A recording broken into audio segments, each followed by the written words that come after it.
North sentinel island বঙ্গোপসাগরে অবস্থিত একটি ছোট্ট দ্বীপ। ভারত সরকার এই দ্বীপে কোনো মানুষের যাওয়া পুরোপুরি নিষিদ্ধ করে রেখেছে। এই দ্বীপটির আশেপাশে 5 কিলোমিটার এরিয়ার মধ্যেও যদি তুমি যাও তাহলে ইন্ডিয়ান নেভি তোমাকে সেখানেই অ্যারেস্ট করে নেবে। কিন্তু তাও ইললিগাল ভাবে কোনো রকমে যদি তুমি এই আইল্যান্ডটিতে পৌঁছেও যাও তাহলে তোমার এই আইল্যান্ডটি থেকে বেঁচে ফিরে আসা অলমোস্ট ইম্পসিবল। কেননা এই আইল্যান্ডটি পৃথিবীর সবচেয়ে ডেঞ্জারাস আইল্যান্ডগুলির মধ্যে একটি। কিন্তু কেন এই আইল্যান্ডটি এত ডেঞ্জারাস? কি এমন আছে এই আইল্যান্ডটিতে যার জন্য এই আইল্যান্ডটিকে পৃথিবীর সবচেয়ে ডেঞ্জারাস আইল্যান্ড বলে মনে করা হয়? আজকে এই প্রশ্নেরই উত্তর আমি তোমাদের জানাতে চলেছি, তাই ভিডিওটি শেষ অবধি অবশ্যই দেখবে।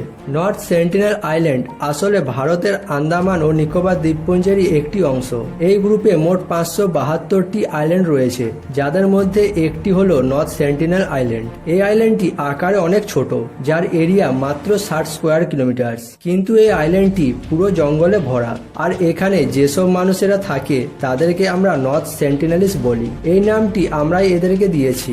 আমরা আসলে এখনো এটি জানি না যে এই ট্রাইব নিজেদের কি বলে ডাকে আর এরা কোথা থেকে এসেছে। তবে এটি মনে করা হয় যে এই আইল্যান্ডটিতে থাকা ট্রাইব আজ থেকে প্রায় 30 থেকে 40 হাজার বছর আগে আফ্রিকা থেকে এসে এই আইল্যান্ডটিতে বসবাস করা শুরু করে, আর তখন থেকে এরা আইসোলেটেড রয়েছে, বাইরের বাকি পৃথিবীর থেকে নিজেদেরকে আলাদা করে রেখেছে।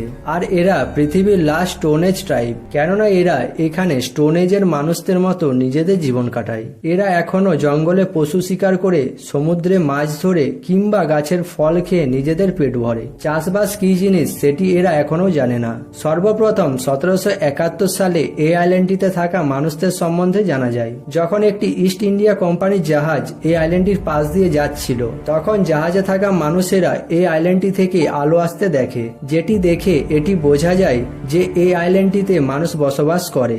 এরপর 1867 সালে একটি ইন্ডিয়ান মার্চেন্ট শিপ, যেটি প্রায় 100 জন প্যাসেঞ্জারকে নিয়ে যাত্রা করছিল, সেটি নর্থ সেন্টিনেল আইল্যান্ডের কাছে এসে অ্যাক্সিডেন্ট হয়ে যায়, যার ফলে জাহাজে থাকা প্যাসেঞ্জাররা সবাই সেখানে ফেসে যায়।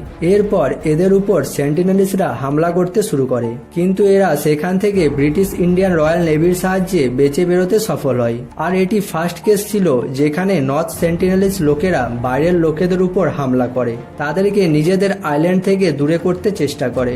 এরপর 1880 সালে মরাস ভিডাল পোর্টম্যান নামের একজন ব্রিটিশ অফিসার এটি ডিসাইড করে যে সে নর্থ সেন্টিনেল আইল্যান্ডে যেয়ে সেখানে থাকা মানুষদের সাথে কন্ট্যাক্ট করবে, তাদেরকে সিভিলাইজড করার চেষ্টা করবে। তাই এই ব্রিটিশ অফিসার সেখানে যায় আর তার নিজের সাথে কিছু অন্যান্য আন্দামানিস ট্রাইবসদের নিয়ে যায়, যাতে সেন্টিনেলিস লোকেদের সাথে খুব সহজেই কমিউনিকেট করা যায়। কিন্তু সেখানে যাওয়ার পরে জানতে পারা যায় যে সেন্টিনেলিস লোকেদের ভাষা আন্দামানে থাকা অন্যান্য ট্রাইবসদের ভাষার থেকে সম্পূর্ণ আলাদা।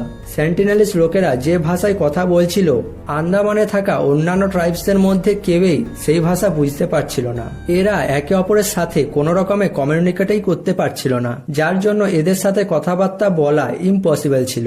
পোর্টম্যান তার পুরো দলকে নিয়ে সেখান থেকে ফিরে আসে, কিন্তু এই আইল্যান্ডটি থেকে বেরোনোর সময় পোর্টম্যান এই আইল্যান্ডটিতে এক বয়স্ক কাপল আর তার সাথে 4 জন ছোট বাচ্চাকে দেখতে পায়। পোর্টম্যান এদেরকে কিডন্যাপ করে নিজের সাথে আন্দামান ও নিকোবর দ্বীপপুঞ্জের রাজধানী পোর্ট ব্লেয়ারে নিয়ে আসে। কিন্তু পোর্ট ব্লেয়ারে নিয়ে আসার কিছুদিন পরেই যে 2 জন বয়স্ক ব্যক্তি আর মহিলা ছিল তারা দুজনেই মারা যায়। এরপর পোর্টম্যান বাকি যে 4 জন বাচ্চা ছিল তাদের হাতে কিছু খেলনা দিয়ে তাদেরকে আবার নর্থ সেন্টিনেল আইল্যান্ডে যেয়ে ছেড়ে দিয়ে আসে। স্বাধীনতা পাওয়ার পর ভারত সরকার অনেকবার চেষ্টা করে নর্থ সেন্টিনেল আইল্যান্ডের লোকেদের সম্বন্ধে জানার, তাদের সাথে কথাবার্তা বলার। 1967 সালে তিলকনাথ পণ্ডিত প্রথম অফিসিয়ালি অ্যানথ্রোপোলজিস্ট ছিল যে এই আইল্যান্ডটি ভিজিট করেছিল। তিলকনাথ পণ্ডিত তার সাথে 20 জন মেম্বারের একটি দলকে নিয়ে গিয়েছিল।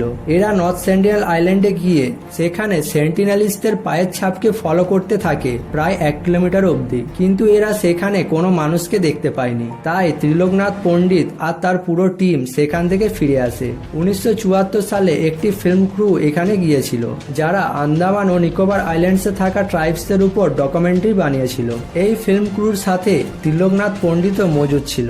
এরা সেন্টিনেলিস লোকেদের জন্য কিছু গিফট নিয়ে যায়, যেমন নারকেল, তার সাথে জ্যান্ত শূকর। এরা এগুলোকে আইল্যান্ডে রেখে সেখান থেকে কিছুটা দূরে গিয়ে ওয়েট করতে থাকে এই গিফটগুলোকে দেখার পর সেখানের লোকাল লোকেরা কিরকম রিয়েক্ট করে সেটি দেখার জন্য। এর কিছুক্ষণ পর কিছু সেন্টিনেলস লোক বেরিয়ে এসে এদের উপর হামলা করতে শুরু করে। আর এটি ফার্স্ট টাইম ছিল যখন এই সেন্টিনেলস লোকেদের ক্যামেরায় রেকর্ড করা হয়েছিল। এরপর 1981 সালে প্রিমারোস নামের একটি জাহাজ বাংলাদেশ থেকে অস্ট্রেলিয়া যাচ্ছিল, কিন্তু তুফান আসার কারণে এই জাহাজটি নর্থ সেন্টিনেল আইল্যান্ডের কাছে আটকে যায়। আরও একবার সেন্টিনেলস ট্রাইবের লোকেরা জাহাজে থাকা লোকেদের উপর হামলা করতে শুরু করে, কিন্তু জাহাজে থাকা মানুষগুলো এদের হাত থেকে যেমন তেমন করে বেঁচে থাকে।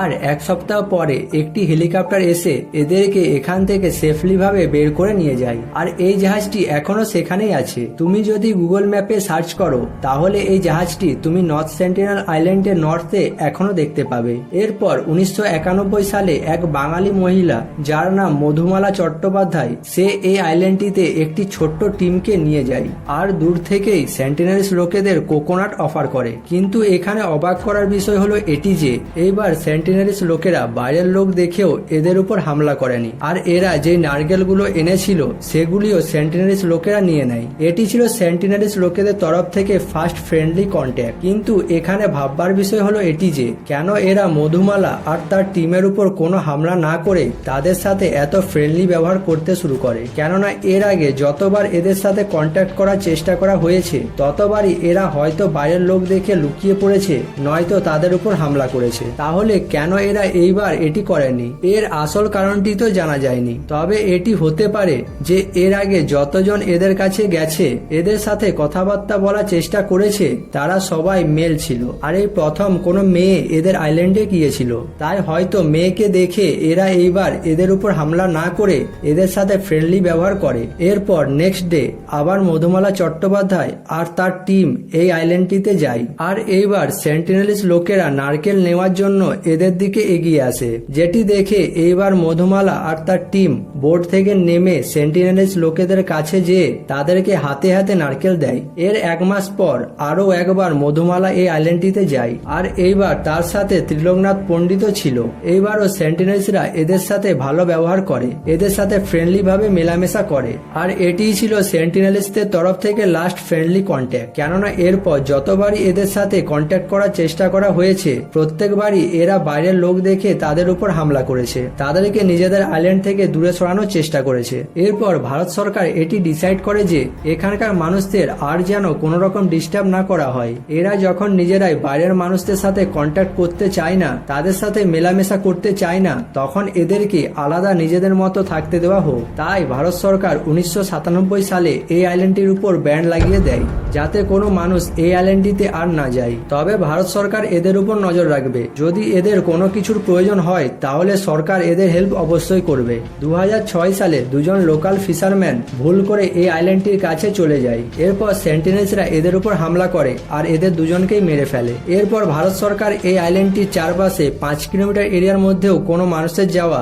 পুরোপুরি নিষিদ্ধ করে দেয়। কিন্তু তাও 2018 সালে জন অ্যালেন চাও নামের একজন 26 বছরের আমেরিকান মিশনারি এই আইল্যান্ডটিতে ইল্লিগাল ভাবে যায়, কিন্তু এই ছেলেটিও আর সেখান থেকে বেঁচে ফিরে আসতে পারেনি। এই আইল্যান্ডটিতে মোট কতজন মানুষ বসবাস করে আমরা আজও সেটি জানতে পারিনি, তবে সরকারের মতে এখানে 50 থেকে 500 জনের কাছাকাছি মানুষ থাকতে পারে। আর এখানে সবচেয়ে অবাক করার বিষয় হলো এটি যে আজ এত বছর ধরে এই আইল্যান্ডে থাকা মানুষেরা না তো এই আইল্যান্ডটি ছেড়ে বাইরে কোথাও গেছে আর না তো বাইরের কোনো মানুষদের এই আইল্যান্ডটিতে আসতে দিয়েছে। এরা কেন পুরো পৃথিবী থেকে নিজেদের আলাদা করে রেখেছে সেটি আজও অজানা। আজকের এই ভিডিওটি এখানেই শেষ করছি। তোমাদের যদি এই ভিডিওটি ভালো লেগে থাকে ভিডিওটি একটি লাইক করে চ্যানেলটি সাবস্ক্রাইব করে দেবে।